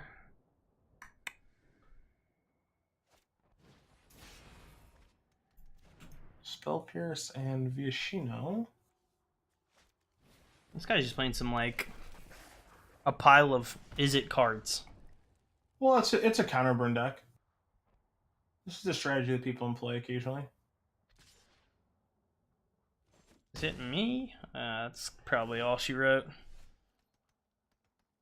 Yeah, this is probably going to be a pretty tough game to win. You have to, like, play the wand. I turn the bird into a thing when he attacks with it, right? Well, you can only use it as sorcery, and you'd want to kill on your turn anyway because of the static effect. So you play the you play the wand, and 1, 2, 3, activate 4, and I think we can Meteor Golem here too. Just -2, yeah, get a Meteor Golem. Meteor Golem's fine. Hit that. Alright. It's in there somewhere. There it is. I don't know if this gets us there. Obviously, he's got a lot of burn, but... I would attack for 4. Are we worried about... I guess we're not. I mean, you can't worry about anything because you're just on the verge of dying. So you just need to try to get the game over with. Onward. Yeah, I would say that this deck probably not the best matchup against the old burn. No, your rule is just really expensive and you don't really have any life gain, so there's really no great way for you to get out of the situations. You're at 2, and this will be like a shock or some nonsense to kill you. There you go. Or another Pyromancer. That does it too. Definitely trying to deal with like a mid-range list with this deck. The aggro just comes in too fast. Let's see, where can we switch it up to? We can play. This is an Abzan's Super Friends. Something that looked kind of cool. I'm not really sure. The creatures are, we have this proliferate raptor. It's pretty sweet. And that works with the Dread Horde invasion. We'll give it a shot. Looks at some of the cards in deck. I mean, let's take it for a spin. Yeah. Let's see how it goes. It's I don't know if it's the color combination. What's the worst that could happen? It's interesting though because I think that you can just build a Super Friends of any color now. For the most part, I think they designed the set in that way to be able to like, do all of that, which I think is pretty cool. Yeah, and this card's sweet as well. Yeah, I like that card a lot for walkers, especially. This hand is a little scary. I would mulligan. The Dread Horde invasion can't take us to where we need to get to. He mulled to 6 too. All right. This one's fine. Yeah. You can cast all your stuff. That's good enough. We get the nice scry effect. That'll be nice as well. Yeah. Okay, keep. So we're looking for the Dread Horde. Would be nice. Oof. I think that's on the draw. I would still probably keep that. We're playing all tap lands, but I guess yeah, we probably keep it. Hopefully will gum up whatever he's gonna try to do to us. It's just all aggroless, man. This is I was talking about the best of one format. Here you go. I would start with Woodland Cemetery. Yeah. You didn't have a Grixis, okay. Yeah, your opponent's also on a mulligan to 5 too. Goodbye, Dread Horde invasion. You've been most likely that was the one that will be leaving. You've been fun while you were drawn for one turn. Yes, barely lasted. That card in this matchup is pretty nice, though. I'm not even gonna lie. Yeah, it's not bad at all. It's something that it just keeps coming. So I guess Sun Petal is better, maybe? Do we want to fight for the double black for this in some weird world? Doesn't even really matter. I mean, probably. you can. I don't think it matters. Okay. We'll play Raptor. You don't really have too much action, but I think we're okay because our deck is pretty heavy top end. Knight's pretty good here. Yeah, you can just play the Raptor and then Knight. pass the turn.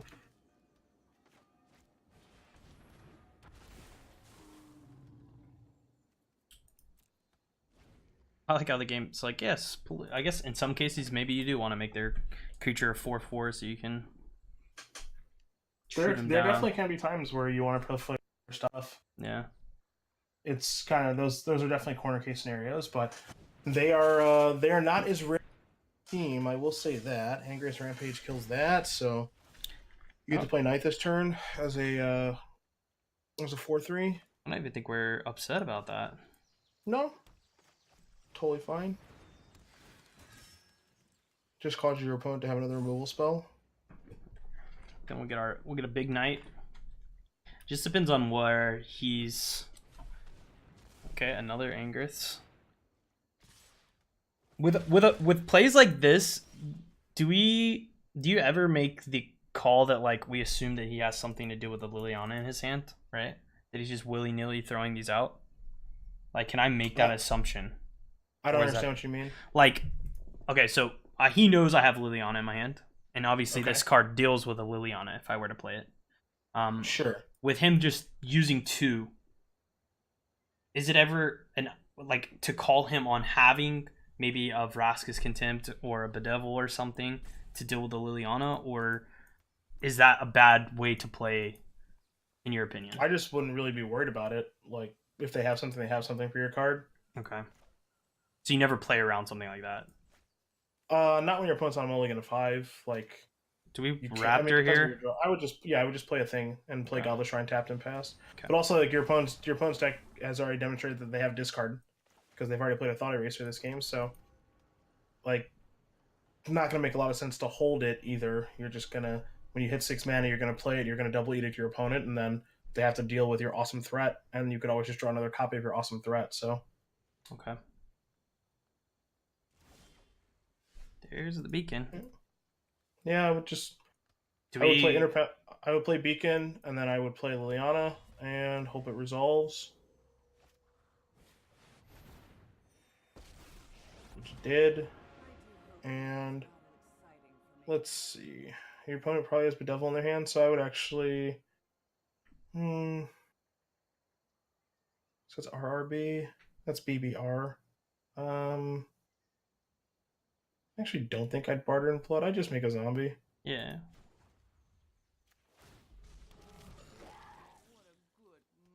No attacks.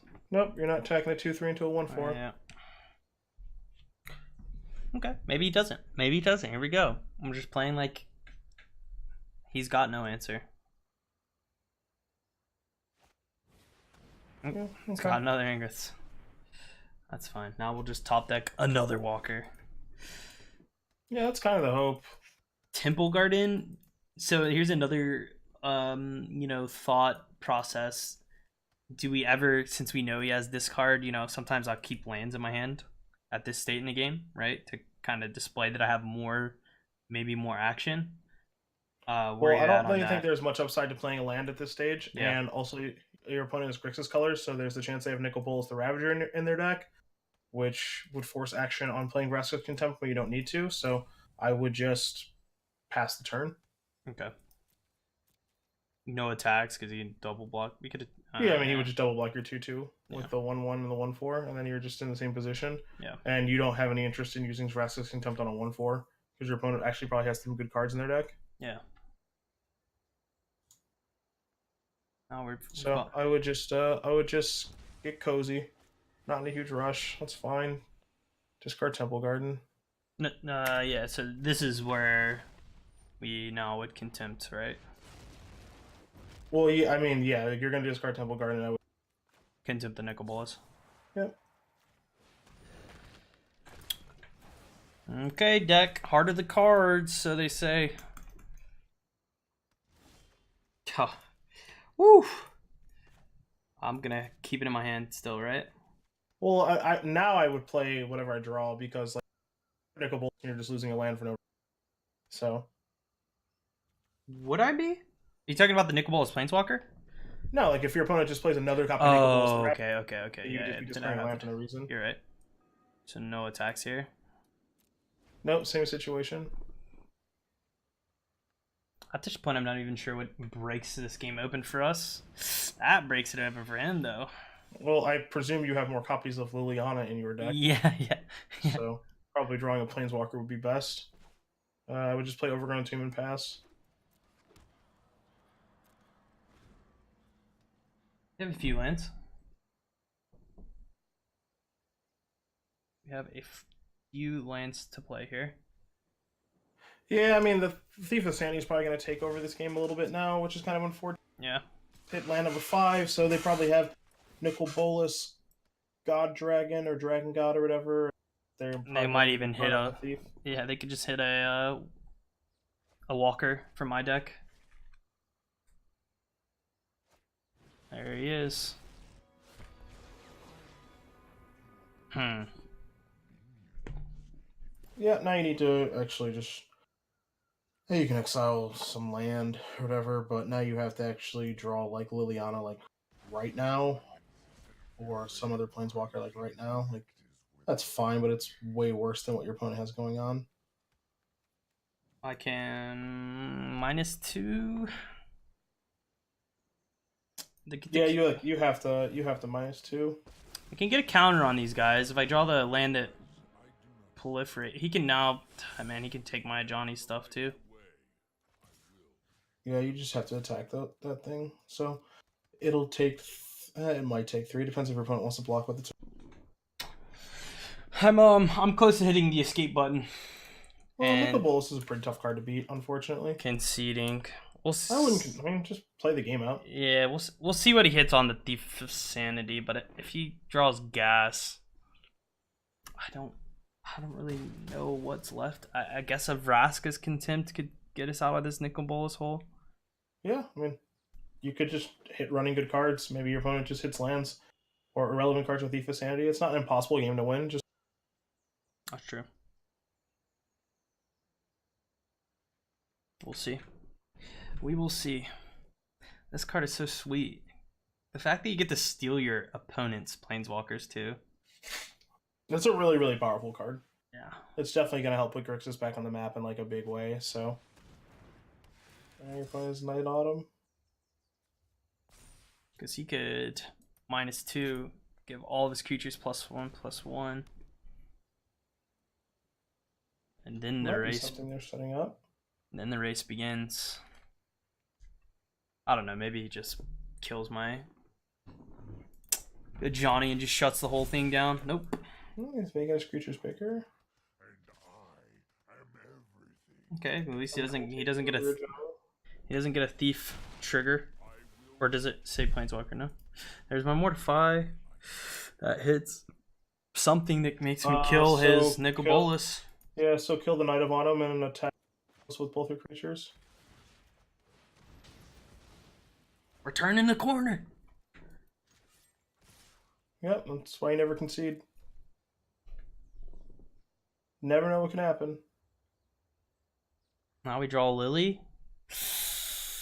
We might be the game is different. We might be in a different playing space.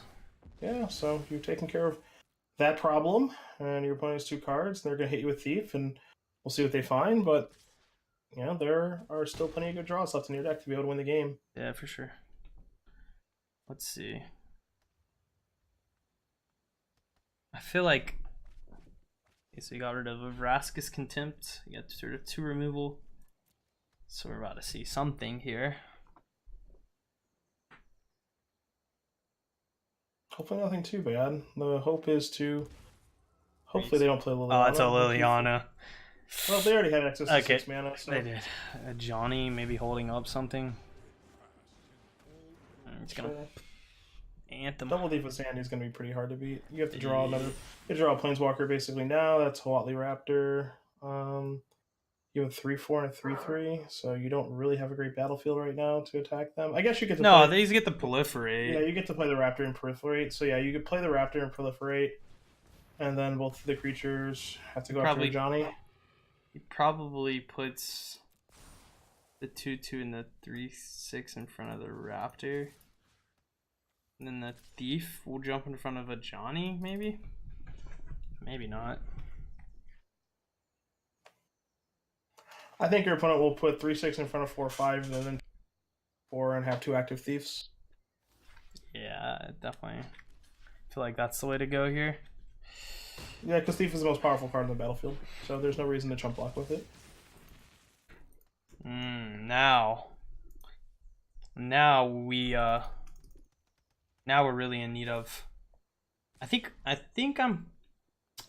want to say there's one of that, like it's like 2 green, 2 black, 2 colorless. Maybe is the cost for it. Casualties of War. Yeah, that card might be okay. Could maybe do something for us, but the double Thief of Sanity is pretty rough here. That's a lot of triggers, a lot of hey, I want that card, I want that card.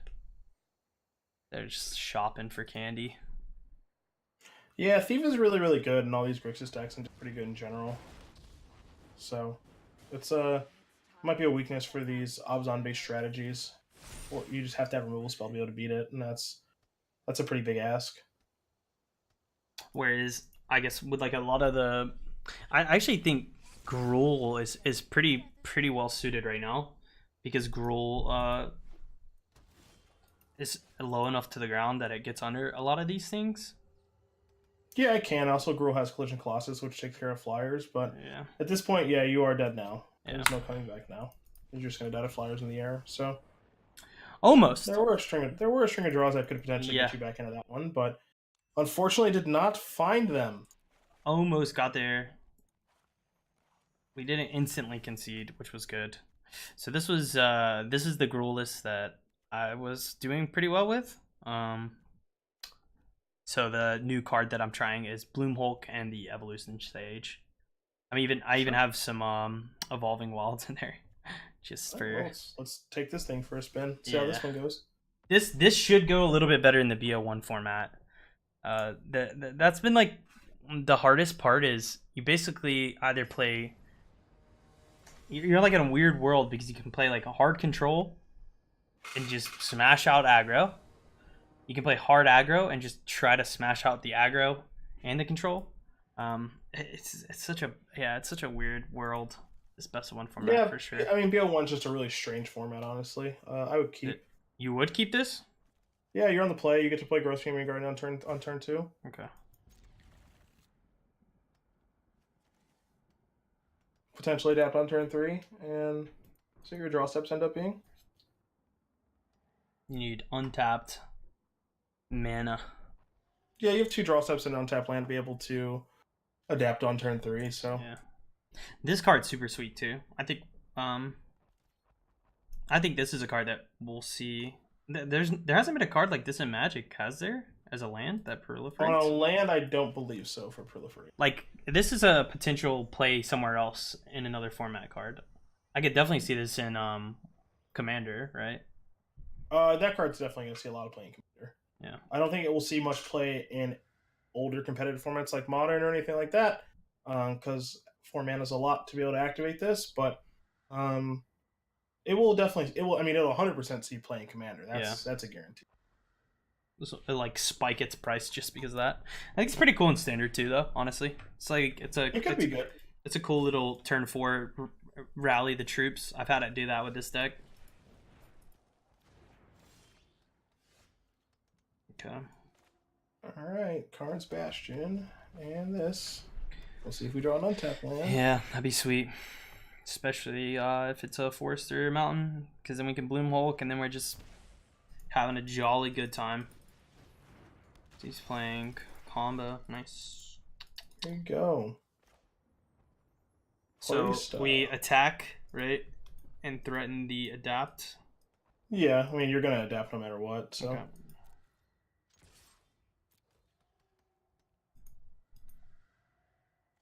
We are adapting. Yep. Action. You don't think Evolution Sage is better there? Evolution Sage, I wouldn't say does very much in that spot. We would hit for 2, then the next turn we would proliferate on the land, and then Bloom Hulk and go a bit wider. I mean, I think that's I think that's just kind of mediocre. Okay. I don't really think that does very much. Because, like, this next turn you can still play Bloom Hulk, right? Mm-hmm. And then the following turn, if you draw a land, you can play, like, Evolution Sage plus Growth Chamber Guardian or Growth Chamber Guardian Hellkite, depending on the situation. Okay. So you're gonna play Bloom Hulk no matter what this turn. Your Bloom Hulk's a 5/5. Does Bloom Hulk will be a 4/4? Your Growth Chamber Guardian's gonna be a 5/5. Yeah. So, I'm gonna get chumped up a little bit here. Should I gas out the Spellbreaker though? I know we wanted to Bloom Hulk, but I mean, I'm totally fine playing off curve and just playing Spellbreaker and going after the Saheeli. You can, Spellbreaker, hover over that. It's 3/3. It's a 3/3 riot. Trample. Yeah. Yeah, like I think I would play. Well, first you can just play Rootbound Crag, so you can get that out of the way. Yep. And then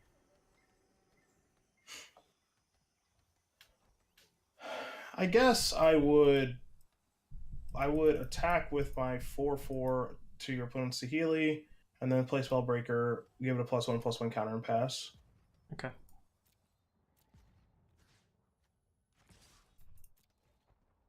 Your opponent's probably going to chump block. Yeah. With this token. Okay. And then you can play you can play Spellbreaker, Riot Trigger, give it a +. And then the following turn be pretty good. Yeah. We can this also isn't too bad of a setup. Yeah, this way we have that trample threat. I guess he could Lava Coil it right now. Sure, I mean Lava Coil was always going to be good. Oh yeah, there's the new land Blast Zone. That's pretty nice. Someone in the chat saying it could be cool in Tron. Potentially. What does the card do? It like blows up everything?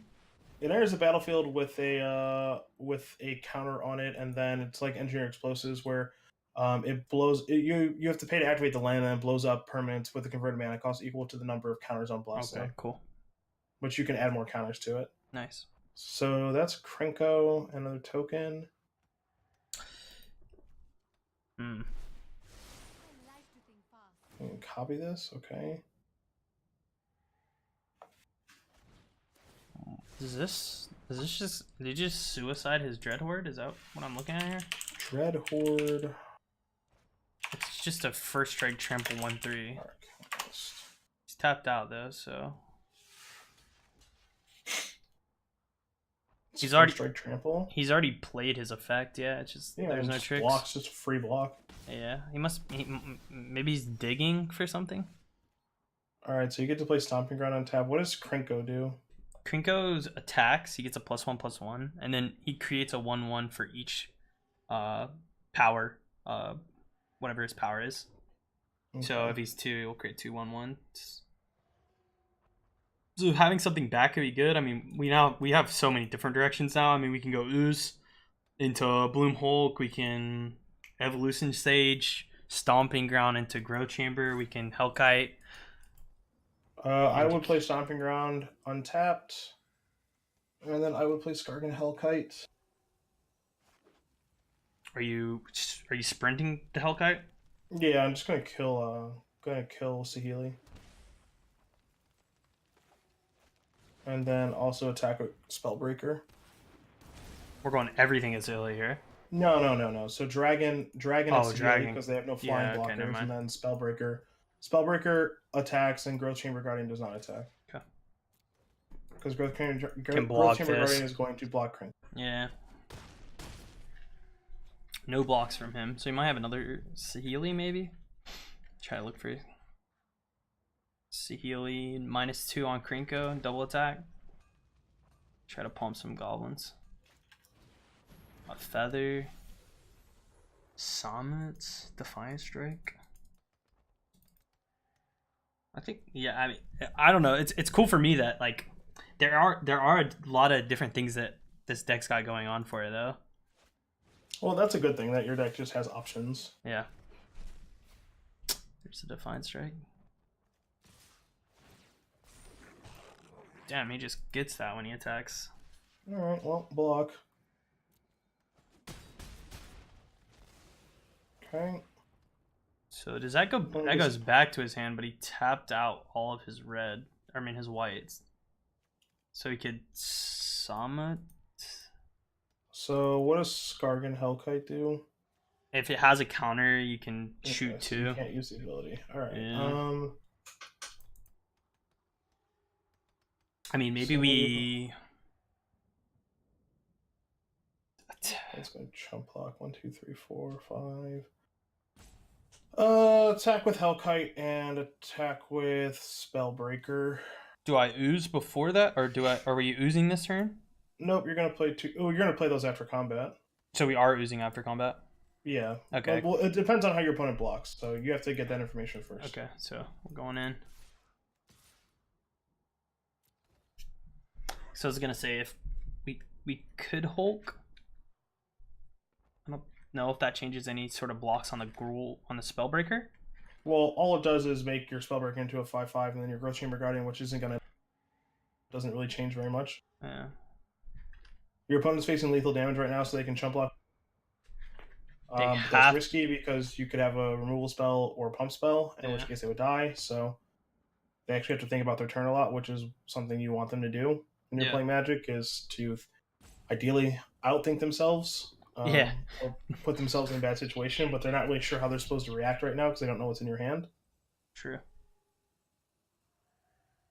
Oh, you know what? We could. No, this is not the play. We could always Karn's Bastion. If there was more counters, that's a little instant speed trick. All right, so he's making this block. Yep, so that's good because you actually just want Feather to die. So your opponent goes on to 4. And then I would play Biogenic Ooze because that gives you 2 blockers. We are in a good spot when this resolves, probably. Now we have Big Boy Proliferates incoming. And then your next turn is probably quite good, so this is a pretty good spot to be in. He's gone to 2. Gone to 2. He's got blue. He has blue. Boom. You're dead. Gruul got there. That is I think this is after playing all these decks, I just, I just say to myself, like, why am I not just attacking the enemy every turn? Well, attacking's fun. I mean, we can play Gruul again. I like the Yeah. Gruul deck. I have a penchant for attacking anyway, so it's very much in my wheelhouse to do such things. I don't know. It's not that it's hard to just. Obviously, we've been playing a little bit of jank. The Drake list was probably pretty meta. I'm sure that needs a little bit of tinkering with, but and even this is not like there's no phoenixes, right? We're not playing the bread and butter, but I would keep this hand. yeah, this looks pretty good.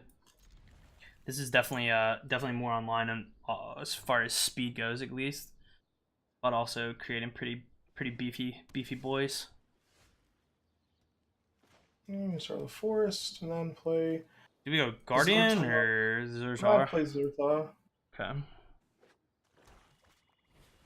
Escanta. Do you ever paste the Zertar? What's that? No, I just make it a 3/3. You're not in a Okay. rush. Also, you make it a 2/2, it can die a moment of craving for basically no gain. That's true. That's a good point. That's something that I had assumed that it was gonna get killed somehow, right? But the fact that now moment of craving doesn't work against it.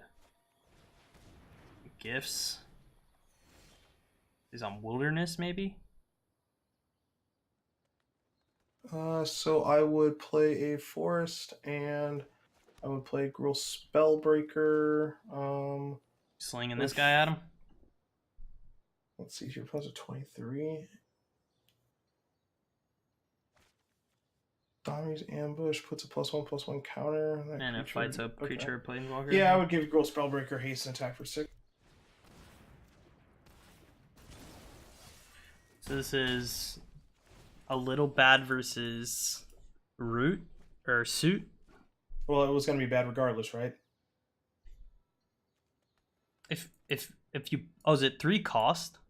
Yeah. Okay, I thought it was 3 power. Yeah, then it's bad regardless. But let's play like he doesn't have it. That could be pretty good. They have it. They have it. If they don't, they're going to have some different. Yeah. So they're obviously ramping into something, and we'll have to find out what that is.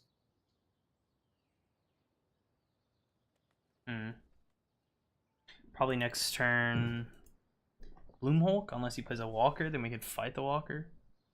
Yeah, I mean, we wait for our opponent to act, and then we act. Wild Growth Walker. So he's got like not a lot going on. So he has to reveal this, so that's nice. That was a Water Grave. Okay, so not a lot going on. That's good. Okay.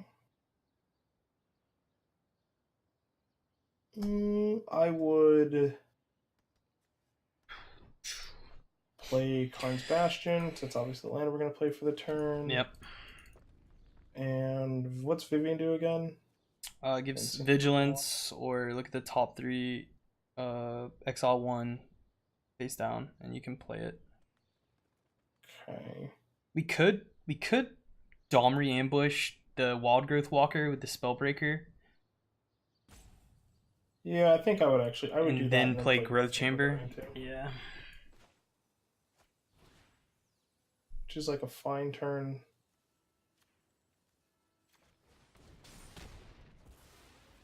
Just gonna put a little more heat on him. And that sets us up for a better Hulk proliferate. Yeah, I mean the Bloomhulk gets a little bit better now. Next turn, almost certainly gonna. I mean, He's got a Liliana maybe. So you kept up 1, 2, 3, 4, 5. No, he wouldn't need this elf. I'm not really sure why I kept elf up. Let's see.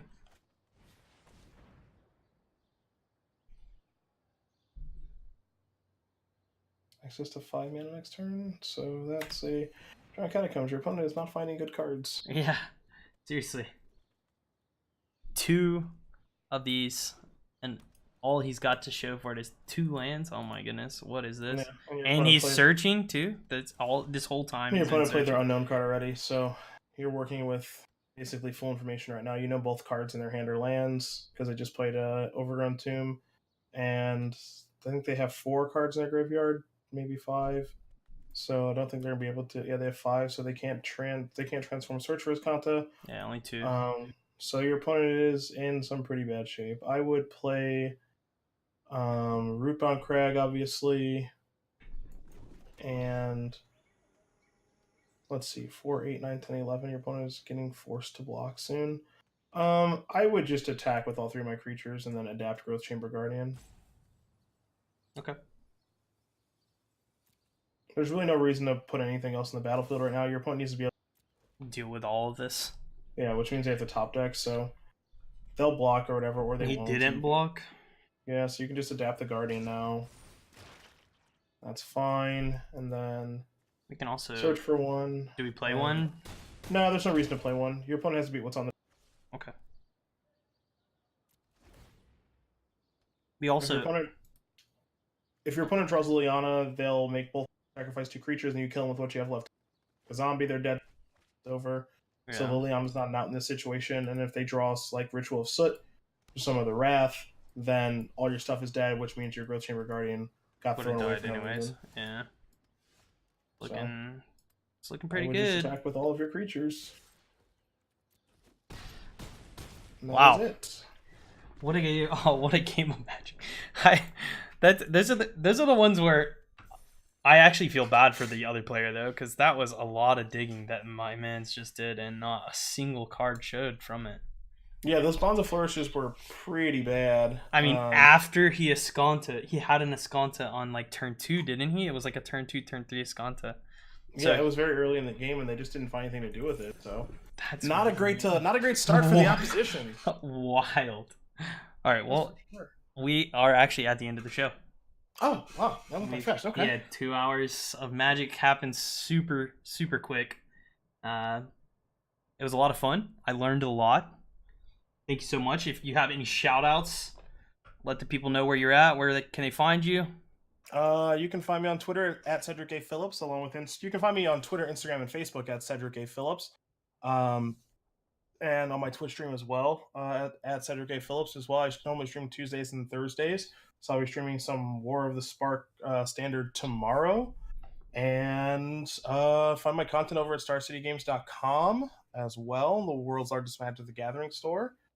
And I think those are pretty much the shout-outs this go-around. I had a lot of fun. That was actually my first jump into actually playing with War of the Spark and Standard, and the format actually looks really good. Yeah, it's been a lot of fun. I'm glad we had you. I learned a lot. I learned not to opt on my main phase. not that I did that every game, I promise. But you know, it's a lesson that I will take forever with me, and hopefully everyone that watched tonight will take that with them as well. Yeah, I mean, Magic is about making mistakes and learning from them. So as long as you're getting better every game that you're playing, that's literally all that matters. And that's what we're after here on Clappers. So that's going to be it for tonight's show, guys. Thank you all so much for hanging out and watching. Again, thank you to Cedric. Next Monday night, we're going to have Jeff Hooglin on. He's a pro player right now, actually. He's been playing so much Arena. I've been watching his stream, and he's playing all sorts of decks. So if you haven't already checked him out, check him out, and we'll have him on next Monday. But that's going to be it for tonight's show. Again, thank you all so much. Shout out to Cylance and to Ridgebake and to HeroesHearth, of course. That's going to be it. Thank you guys again, and we'll see you next show. Have a good night.